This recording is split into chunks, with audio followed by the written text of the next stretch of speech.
Hello everyone.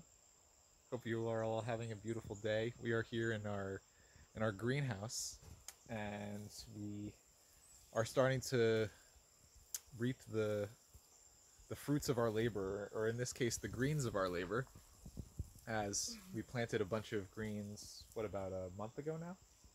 Yeah. These um, and we are starting to eat all our greens from our greenhouse, which is such a good feeling. It's something that I've been wanting to do for a really long time. And I guess I've made excuses and said, oh, I haven't been in my place and blah, blah, blah, blah, blah. But now it feels so good to finally be in a spot where we can eat everything from our garden, at least our greens, which feels really good. And it's something that really isn't that difficult. No matter where you are, you always have the ability to grow things, whether that's in your house, if you have land and you could make a structure for a greenhouse or grow things outside. There's always an opportunity there to, no matter what your circumstances, to grow something. Yes. You just need seeds, soil, water, and a bed. That's it. It's just very simple, actually. And some sunshine. And some sun. So yeah, let me show you a little bit of what we have in here so far. We got a bunch of different types of lettuces. We have romaine, we have red leaf, uh, Butter, butter lettuce, tons of arugula. arugula. I love arugula so much. Basil. And I think these are some purslings that are coming in. We didn't even plant these, but looks like some purslings coming in. yeah. You want to say what we got over here? We have kales, all type of kales. Acelga, what's the name of acelga? Chard. Collards. Yeah, chards, collards. We have celery, we have rabanos, radish, carrots, broccoli, cauliflower, um, parsley, cilantro. That's it. Beautiful. And you could really see, like, this is the bed that we have, and it's really not that huge. I could measure it, but it's probably Look.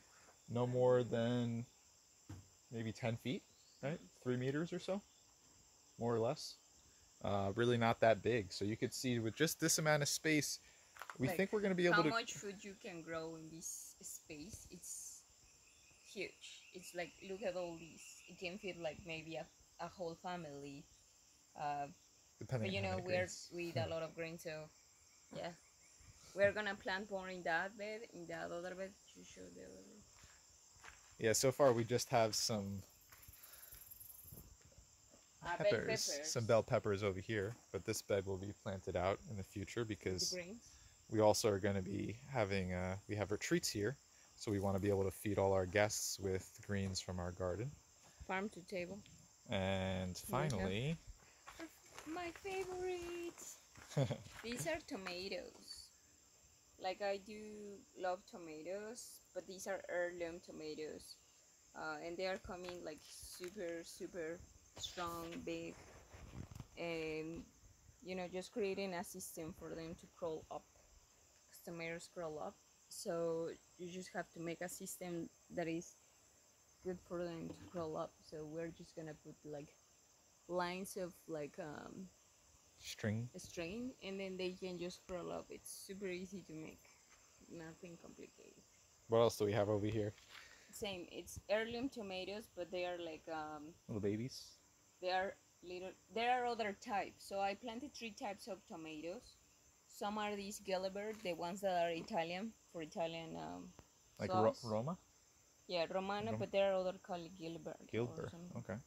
Nice. Heirloom and the regular tomato. And what do we have at the other end? We have pumpkins, zucchini, squash, um, cucumber, cucumbers, carrots, Malabar spinach that is just on the sides, and a rosemary that I'm willing to take care more so it thrives more. We just transplanted actually. It was not in here, so it's just brand new on the house from the outside. So let's see. We hope that it just thrive. Beautiful. Beautiful. It's always a good time to start planting and growing your own food. I know that they say with fruit trees that the best time to plant a fruit tree is 15 years ago. The second best time is now. And I feel like that's the same thing with all sorts of food, no matter what. It's like, obviously, it's better if you did it a while ago, but the best thing that you could do is start planting right now. So, um, took me longer than I wanted to, but I'm glad that we're in this spot. I feel like you feel the same way. Oh, I love these. I have been, growing some food since like while ago in Oregon, and to me, this is just like going back to that same experience of growing my own food and like feeling very nurturing and also feeling good inside because the food it was harvested with my hands and like growing and like taking care every day and harvesting with my hands and planting the seeds and so connected, like it's such a symbiosis, Yeah, symbiotic relation. symbiotic relationship, Of course. and it's a synergy of like connecting with the seeds and just like looking at them growing and connecting Hmm. with them, and they just like feel connected to you, and it's just like a relationship, and it's super beautiful. So to me, this is I needed to go back to this, and then now finally we're here, so super happy.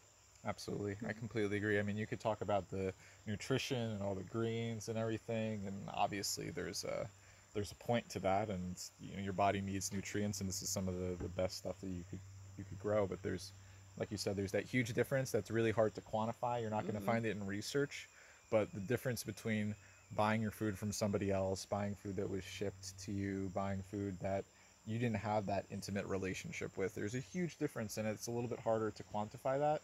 But I feel like once you actually experience the difference between growing your own food, then you get to, it's just like an inner feeling, something that Yeah. you feel deep within yourself. Yeah, as you say, it's kind of like a disconnection. Hmm. That's why. Like, there are no connection between, like, the food that you just bought on the supermarket or, like, even in Whole Foods, right? Because I love it, Whole Foods.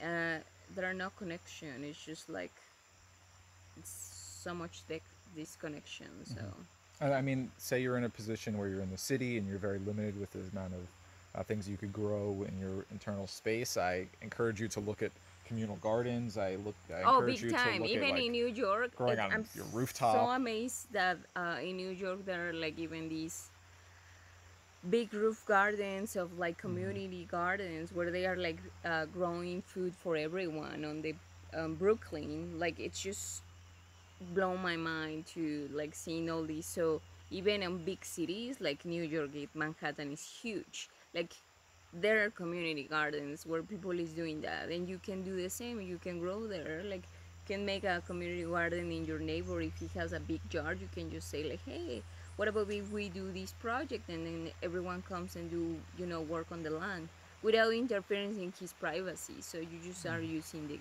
the garden. Absolutely. There's so much opportunity, and you know, going to your farmers market as well. Like at least you could establish a relationship with your farmer as well. So so many different ways that you could be active.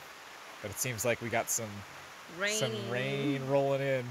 So so many blessings to all of you, no matter where you are in the world. Yeah. We hope you are thriving, and we hope that you, like you said, like try and reestablish this connection. Imagine there's a cord that's disconnected to yourself, to food, and try your best to get that connection stable again, and see what it brings to your life.